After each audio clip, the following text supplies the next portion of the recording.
नमस्कार, four sides TV में मैं आशुतोष आपका स्वागत करता हूं। संसद में इन दिनों अग्निवीर का मुद्दा छाया हुआ है। राहुल गांधी या अखिलेश यादव विपक्ष अग्निवीर योजना का विरोध कर रहा है, लेकिन आज हम आपको बताएंगे कि भारतीय अग्निवीरों से कितनी अलग है चीनी सैनिकों की ट्रेनिंग।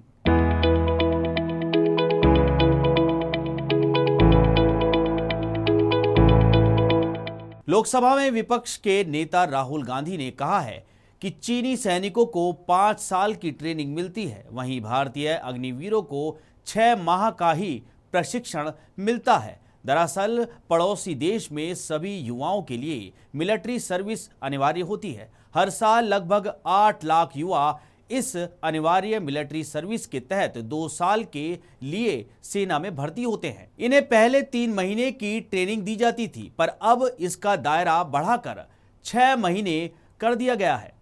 फिर अपनी अपनी रेजिमेंट में जाने पर अलग से प्रशिक्षण दिया जाता है। आइए जानने की कोशिश करते हैं कि चीनी सेना में भर्ती के लिए क्या नियम है और कितने समय तक ट्रेनिंग चलती है। 20 लाख से ज्यादा जवानों के साथ चीन की फौज पीएलए आज दुनिया की सबसे बड़ी सेना है। ड्रैगन ने साल 2018 से अपनी सेना की भर्ती में सुधार शुरू किया है। वास्तव में चीनी सेना में भर्ती की प्रक्रिया चीन के सैनिक सेवा कानून के अधीन आती है। इसमें देश के ज्यादा से ज्यादा युवाओं को देश सेवा के नाम पर सेना में भर्ती होने के लिए प्रेरित किया जाता है। पहले चीन की सेना में भर्ती होने वाले जवानों को 3 महीने की ट्रेनिंग दी जाती थी। अपने सुधार अभियान और क्षमताओं में वृद्धि के लिए चीन ने अब नई भर्तियों की ट्रेनिंग का समय 3 महीने से बढ़ाकर और इसे 6 महीने कर दिया है। कोई भी जवान भर्ती होता है तो उसे 6 महीने की प्रोफेशनल ट्रेनिंग दी जाती है।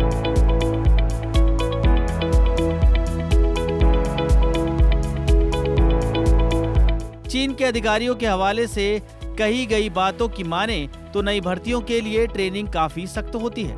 नए लोगों को पूरा प्रशिक्षण देने के बाद ही सेना में शामिल किया जाता है। इन लोगों को अब 3 महीने के अतिरिक्त ट्रेनिंग इसलिए दी जा रही है ताकि वो सैनिक के रूप में जीवन में खुद को ढाल सके। इसके बाद इनको सेना की अलग अलग रेजिमेंट में भेजा जाता है। यहाँ अपनी अपनी जरूरत के हिसाब से जवानों की अलग ट्रेनिंग की व्यवस्था होती है। तैनाती के बाद प्रोफेशनल स्किल ट्रेनिंग का शेड्यूल एकदम अलग होता है। साल 2013 से चीनी सेना में गर्मी और बसंत में एनरोलमेंट होने लगा है। इससे पहले एनरोलमेंट सर्दी में होता रहा है। इस बदलाव के बाद नए रिक्रूट को सितंबर में पीएलए में शामिल होने का मौका मिलता है और इससे अधिक संख्या में यूनिवर्सिटी ग्रेजुएट को सेना में शामिल करने का मौका मिलता है। नए रिक्रूट को 6 महीने की ट्रेनिंग के साथ पुराने सैनिकों के साथ तैनात किया जाता है।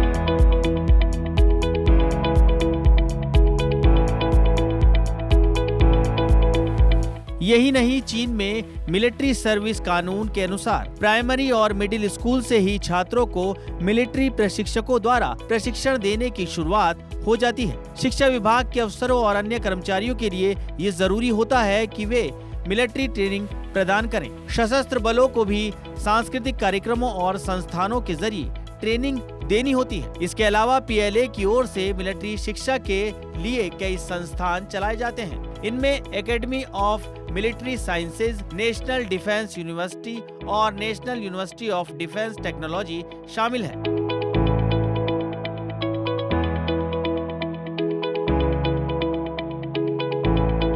साल 2021 में चीन की सरकार ने सेना में वेतन के सुधार की घोषणा की थी।